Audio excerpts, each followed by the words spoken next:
మహాగణాధిపతయే నమః. ఓం గురుభ్యో నమః. ఓం శ్రీమాత్రే నమః. పరమేశ్వర స్వరూపమైనటువంటి జ్యోతిష, వాస్తు మరియు ఇతర అనేకమైనటువంటి శాస్త్రములను మనకు అందించినటువంటి మహర్షులకి నమస్కారం. హయగ్రీవ హయగ్రీవ హయగ్రీవేతి యో వదేత్తస్య నిస్సరతే వాణి జహ్నుకన్యా ప్రవాహవత్. అరుణాం కరుణాతరంగితాక్షీం ధృతపాశాంకుశపుష్పబాణచాపాం అనిమాదిభిరావృతాం మయూకైః అహమిత్యేవ విభావయే భవానీం. శ్రీమాత్రే నమః.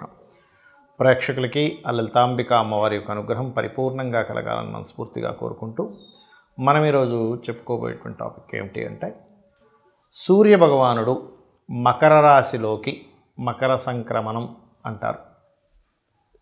జనవరి 14వ తేదీన ఉదయం 8:59 57 నుంచి 59 మధ్యలో మారుతున్నాడు. ఒక నెల రోజుల పాటు మకర రాశిలోనే ఉంటాడు.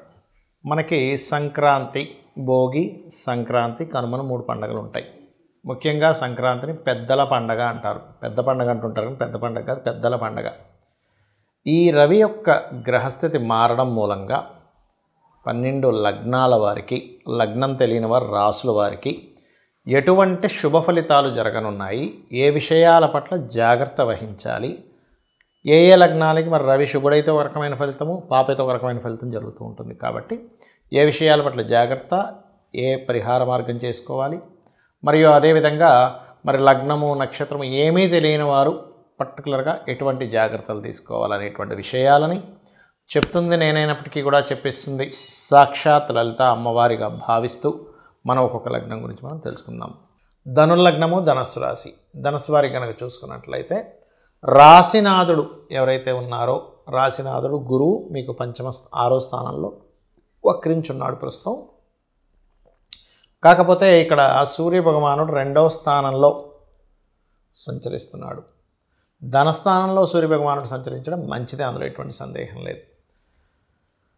భాగ్యాధిపతి 2లో ఉండడం వల్ల తండ్రి మూలకంగా ధనం రావడం, తండ్రి గారికి సంబంధించిన ధనం మీకు ఏదైనా కలిసి రావడం, ఇట్లాంటివన్నీ కూడా ఇస్తుంది, అందులో ఎటువంటి సందేహం లేదు. కాకపోతే ఇక్కడ మీకు సంతానం కోసం ఎప్పుడైతే భాగ్యాధిపతి కుటుంబ స్థానంలో ఉన్నందుకు భాగ్యం మూలంగా కుటుంబంలో ఇంకొక పర్సన్ రావడానికి, అంటే సంతానం మూలంగా ఫలితం ఇస్తాడు. ఇక్కడ ఎవరైతే ఇంకొంచెం ఎక్కువ ప్రయత్నం చేస్తారో ఈ మంత్ పర్టికులర్గా జనవరి 14th టు ఫిబ్రవరి 14th సూర్య నమస్కారాలు చేసుకుంటూ, సూర్యుని ఆరాధిస్తూ, దత్తుని ఆరాధిస్తూ, లేదా మీ ఉపాసనా దేవత, ఈ ధనుర్లగ్నం వాళ్ళకి సహజంగా నరసింహస్వామి అవుతారు. ఎవరైతే ఆరాధిస్తూ చేస్తారో 100% సంతాన యోగము, దీంతోపాటు ఫైనాన్షియల్ గ్రోత్, రాజకీయంగా కలిసి రావడం అనేటువంటివి ఖచ్చితంగా కలుగుతాయి. కాకపోతే ఈ ఫ్యాషన్ రిలేటెడ్ లేనట్లయితే అందానికి సంబంధించినటువంటివి ఎవరైతే వ్యాపారాలు చేస్తూ ఉంటారో అటువంటి వారు పర్టికులర్గా గుర్తుపెట్టుకోండి, మీరు చేయవలసినటువంటిది కొంచెం చూసుకొని చేయాలి. వ్యాపార సంబంధించిన విషయంలో కాస్త జాగ్రత్తగా చూసుకొని వ్యాపార సంబంధించిన విషయంలో జాగ్రత్త పడుతూ ఉండాలి. ఇక అదేవిధంగా గమనించుకున్నట్లయితే ఫైనాన్షియల్ సంబంధించినటువంటి గవర్నమెంట్ నుంచి ఏదైనా రావాల్సిన ధనం, లేదా తండ్రి నుంచి రావాల్సిన ధనం ఏవైతే ఉంటాయో అవి కూడా మీకు రిలీజ్ అవ్వడం జరుగుతుంది. ఈ నెలంతా కూడా మీకు అంత ఉపాసనకి కూడా మంచి సమయంగా చెప్తాము. ఎందుకంటే భాగ్యాధిపతి 2లో ఉన్నప్పుడు, లగ్నంలో ఉన్నప్పుడు కూడా మంచి సమయం, 2లో ఉన్నప్పుడు కూడా ఉపాసనకి మంచి సమయమే చెప్పాలంటే సూర్య భగవానుడు, ముఖ్యంగా ధనుర్లగ్నం వారికి. ఇక మీరు చేయవలసిన దేవతారాధన, నరసింహస్వామి ఆరాధన ఎక్కువగా చేయండి. తీపి చపాతీలు మరియు బెల్లము, గోవు తినిపించండి, అన్ని విధాల బాగుంటుంది. సూర్యుడి యొక్క సంక్రమణం మకరంలో జరుగుతుంది కాబట్టి దీన్ని మనం మకర సంక్రమణము అంటున్నాం. అదే కుంభంలో అయితే కుంభ సంక్రమణము, మేషం అయితే మేషము, లేదా మీనం అయితే మీనము, ఇలా చెప్తూ ఉంటాం. అన్నిటికంటే ముఖ్యంగా మకర సంక్రమణం చాలా గొప్పది. ఎందుకు? ఆత్మకారకుడైనటువంటి సూర్య భగవానుడు మనకి కర్మస్థానాల్లో సంచరిస్తున్నాడు. దీనివల్ల దీన్ని పెద్దల పండగ అన్నారని మనం ఇందాక చెప్పుకున్నాం. ఈ పెద్దల పండగ రోజు మనం చేయవలసింది ఏమిటంటే, ఇంట్లో మనం పండగ వాతావరణంలో ప్రత్యేకంగా మన పెద్దలు ఎవరైతే ఉంటారో, తాతలు, ముత్తాతలు, ఒకవేళ తండ్రి గారు గతించినట్లయితే తండ్రి గారికి, లేదా తల్లి గారి స్వర్గస్థులైతే శివాక్యం చెందినట్లయితే వారికని, ఎవరైతే గతించిన వాళ్ళు ఉంటారో సింపుల్గా చెప్పాలంటే వారందరికీ కూడా వారి పేరు మీద తర్పణాలు వదలడము, వారి పేరు మీద స్వయం పాకం ఇవ్వడము, వారి పేరు మీద బట్టల్ని పెడతారు. అంటే వాళ్ళకి చెందుతుంది ఖచ్చితంగా, అందులో ఎటువంటి సందేహం లేదు. దీంతో పాటు ఈ స్వయం పాకం ఇచ్చేటువంటి క్రమంలో ఒక్కొక్క వ్యక్తికి ఒక్కొక్క సమస్య ఉంటుంది. ఎప్పుడు అంటే జీవితాంతం వేధించే ఒక సమస్య ఉంటుంది. ఆ సమస్యకి ఈ స్వయం పాకంతో పాటు తత్సంబంధించినటువంటి పదార్థం దానం కనుక ఇచ్చినట్లయితే ఆ సమస్య ఖచ్చితంగా తీరిపోతుంది. అదేంటో చెప్తాను ఇప్పుడు నేను మీకు. ఉదాహరణకి కొంతమందికి చూడండి, చేసేటువంటి ఉద్యోగంలో పేరు ప్రఖ్యాతలు రాకుండా, ప్రమోషన్స్ లేకుండా ఇబ్బంది పడుతూ ఉంటారు. అటువంటి వారు ఖచ్చితంగా నువ్వులు, వీలైతే గోధుమలు అయితే ఇంకా అల్టిమేట్, గోధుమలు దానంగా ఇవ్వాలి.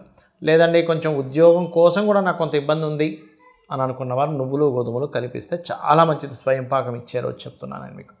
ఇది ప్రతి అమావాస్యకి చేయొచ్చు మీరు, లేదా ప్రతిసారి ఈ సంక్రమణం జరిగేటప్పుడు చేస్తే కూడా అద్భుతమైన ఫలితాలు వస్తాయి. మనకి క్యాలెండర్లో కనుక చూసుకున్నా మనకి యాప్స్లో కూడా దొరుకుతుంది. ఎప్పుడు మారుతున్నాడు సూర్యభగవానుడు అంటే అందులో చూపించేస్తుంది, నెట్లో కూడా దొరుకుతుంది మనకి ఇన్ఫర్మేషన్. ఈసారి మాత్రం మనకి 14 జనవరి ఉదయం 8:57 నుంచి 59 మధ్యలో మారుతున్నాడు ఆయన. ఇక కొంతమందికి మానసిక స్ట్రెస్ ఉంటుంది జీవితాంతం, ప్రతి చిన్న చిన్న విషయాలకు కూడా స్ట్రెస్ అయిపోతూనే ఉంటారు. అటువంటి వారు చక్కగా గోశాలకు వెళ్ళి గోవులకి బియ్యం పిండి తినిపించడము. ఇందాక నేను చెప్పినట్టుగా గోధుమల ప్లేస్లో గోధుమ రవ్వ కూడా గోవుకు తినిపించవచ్చు, ఇది ప్రమోషన్స్కి. అలాగే మానసిక స్ట్రెస్ ఎక్కువ పడుతున్నా కాస్త మీరు బియ్యము దానంగా కనుక ఇచ్చినట్లయితే స్వయం పాకంతో పాటు అద్భుతంగా ఉంటుంది. మరికొంతమందికి ప్రతిదీ గొడవలు అవుతుంటాయండి. అది భూ వివాదాలు కావచ్చు, అన్నదమ్ముల మధ్యన గొడవలు కావచ్చు, భార్యాభర్తలతో గొడవలు కావచ్చు, ఎక్కువ అవుతున్నాయంటే మీరు అప్పుడు చేయవలసింది, మీరు కందులు అంటారు, కందులు 1 కేజీంబావు, కందిపప్పు వేరు కందులు వేరు, 3 కందులు 1 కేజీంబావు తీసుకుని ఎరుపు రంగు వస్త్రంతో సహా మీరు స్వయం పాకం ఇచ్చేసినట్లయితే ఖచ్చితంగా మీకు ఆ యొక్క గొడవలకు సంబంధించిన దోషం అనేటువంటిది పోతుంది. అదేవిధంగా పెసలు,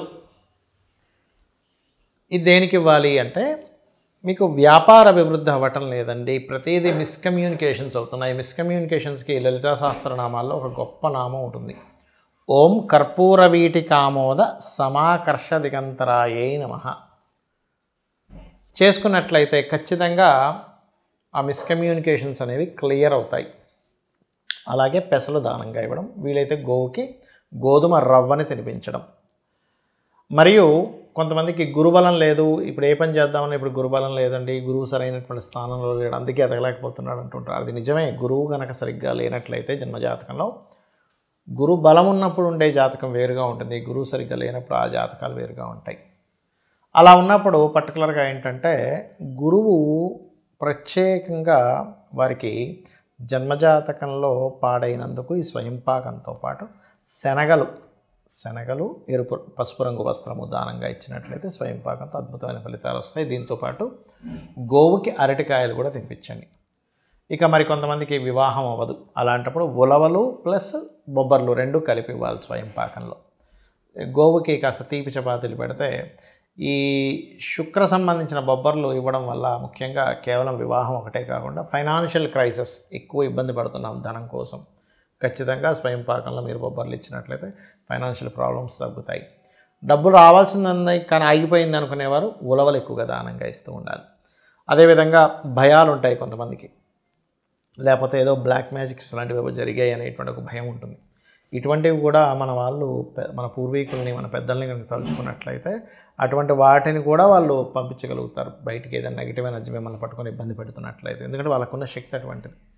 కాబట్టి మీరు బొబ్బర్లు ఎలా అయితే ధనయోగం కోసం ఇవ్వమని చెప్పాను, అదేవిధంగా ఇటువంటి భయాలు, ఊహలు, అపోహలు, ఏదో తెలియని ఒక భయం వేస్తుంది అనుకునేటువంటి వారు ముఖ్యంగా మినుములు దానంగా ఇవ్వాలి పెద్దలకి.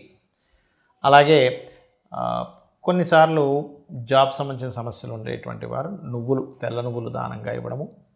మరియు ప్రతిదీ ఆటంకం జరుగుతుంది నా లైఫ్లో, అసలు ఏమి చేద్దామన్నా నాకు ముందుకు కలిసి రావట్లేదు అని అనుకునేటువంటి వారు ఉలవలు దానంగా ఇవ్వడము, గోవుకి గ్రాసం తినిపించడం, ఇవి చేస్తూ ఉండాలి. అయితే దీంతో పాటు మీ జన్మజాతకంలో అసలు మీరు ఏ సమస్య ఎదుర్కొంటున్నారో ఆ సమస్యకి సంబంధించిన గ్రహం ఏమిటి, ఆ అధిపతి ఎలా ఉన్నాడు అనేదాన్ని స్పష్టంగా చూసుకొని మీరు అడుగు ముందుకు వేసినట్లయితే ఖచ్చితంగా మీకు సమస్య అనేటువంటిది క్లియర్ అవ్వడం జరుగుతుంది. శ్రీమాత్రే నమః.